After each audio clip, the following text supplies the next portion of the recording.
হাওড়া মঙ্গলা হাটে ফুটপাতে রাস্তা দখল করে কোনোভাবে আর জামা কাপড় বা অন্যান্য সামগ্রী বিক্রি করা যাবে না।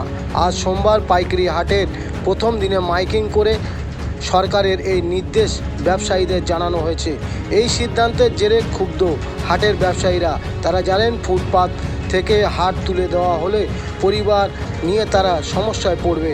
তারা সরকারের কাছে সিদ্ধান্ত পুনর্বিবেচনার আবেদন জানিয়েছেন।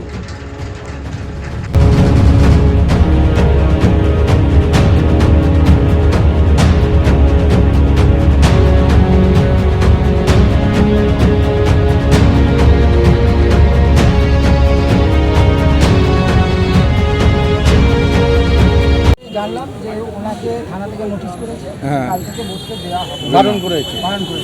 আপনারা এই বিষয়ে কি বলবেন? আমরা তীব্র প্রতিবাদ জানাচ্ছি। এখানে আমাদের বাপ দাদাদের আমল থেকে আমরা এখানে ব্যবসা করে খাই। আজকে যদি হঠাৎ করে নোটিশ দিয়ে আমাদের এখান থেকে উঠে যেতে বলে, তাহলে আমরা কি করে খাবো?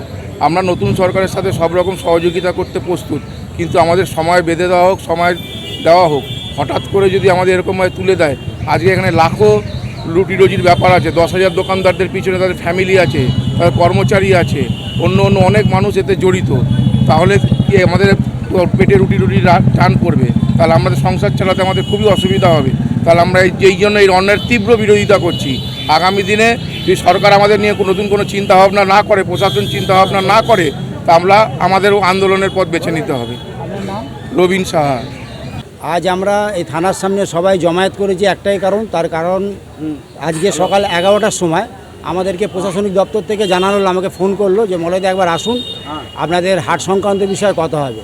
তা কথাটা হচ্ছে, এই প্রশাসনের উচ্চতর নেতৃত্ব থেকে খবর এসছে যে আগামীকাল মঙ্গলবার ফুটপাতে কোনো দোকানদার ভাইরা বসতে পারবে না।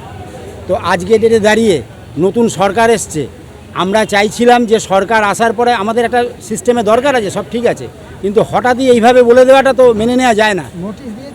কোনো নোটিশ দেয়নি। আজকে সকালে 8:30 9টার সময় প্রশাসনিক থেকে মাইকিং করা হয়েছে যে আগামীকাল ফুটপাতে কোনো দোকানদাররা কেউ দোকান না লাগায়।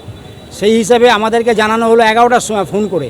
আমি এসে কথা বললাম, থানাতে বসে বড়বাবু ছিলেন, টিআই বড়বাবু ছিলেন, ওনারা বললেন যে আগামীকাল যেন কেউ না বসে, কারণ আগামীকাল বসার আমাদের ওপর মহল থেকে অর্ডার আছে। তার জন্য আপনাকে জানালাম, আপনি সমস্ত দোকানদারকে জানিয়ে দেবেন। আমরা সকালে মাইকিং করেছি, কিন্তু কথা হচ্ছে তাদেরকে আমি এটা জানালাম যে স্যার, আপনাদের কাছে অর্ডার এসছে ঠিক কথা, আপনারা জানেন, কিন্তু এটা হট করে তো এইভাবে সমস্যাটা করা যায় না। কারণ এত প্রায় 10,000-এর উপর দোকানদার ভাই ফুটপাতে বসে, আজকে তারা যাবে কোথায়? আমি ওনাদেরকে একটা কাজে রিকোয়েস্ট করেছিলাম, সেটা হলো এই, আজকে বলছে, তখন ওনারা বলেছেন যে হকার উচ্ছেদ হচ্ছে, সব ঠিক আছে। আজকে হকার উচ্ছেদ হচ্ছে যেখানে যেখানে, সেটা 7 দিনের বিষয়। আমাদের হাটটা মাত্র 2 দিন হয়, সোমবার আর মঙ্গলবার। সোমবার রাত্রি, রোববার রাত্রি 3টে 3:30-র সময় থেকে সমস্ত দোকানদার ভাইরা দোকান লাগায়, তারা সকালবেলা 8টার সময় দোকান তুলে চলে যায়। এটা সোমবার। মঙ্গলবার ঠিক সোমবার রাত্রি 2:30-3টের সময় দোকান লাগায়, আবার তারা ঠিক মঙ্গলবার দিনকে সকাল 8টার সময় চলে যায়। আমরা তো পথ দখল করে থাকি না, আমরা সকাল 8টার মধ্যে পথ ছেড়ে দিই। তাহলে আমাদের অপরাধটা কোথায়? তখন প্রশাসন থেকে বলা হলো যে দেখুন, এটা আমাদের বিষয় নয়, আপনাকে জানালাম, আপনারা কিভাবে কি করবেন সেটা আপনারা দেখে নিন। কিন্তু পাশাপাশি আপনাদের প্রচার মাধ্যমের থেকে আমরা সরকার কর্তৃপক্ষকে জানাতে চাই এটাই, যে আজকে নতুন সরকার এসছে। আজকে নতুন সরকার আসার সাথে সাথে যিনি আমাদের মুখ্যমন্ত্রী শুভেন্দুবাবু অনেক কিছু আমাদের আশ্বস্ত করেছেন।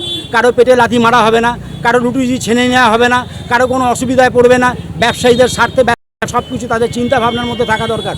আজকে এখানে 10,000 দোকানদার ব্যবসা করে, সেই ব্যবসার এখান থেকে ট্যাক্স, আজকে জিএসটি ট্যাক্স তাদেরকে দেওয়া হয়।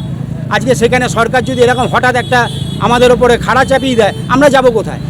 আমরা আপনাদের প্রচার মাধ্যমের সামনে থেকে বলতে চাই যে সরকার কর্তৃপক্ষ এটা জানান, তারা যেন আমাদেরকে নিয়ে আগামী 1-2 সপ্তাহের মধ্যে বসে আমাদেরকে একটা বিচার করে দেয়।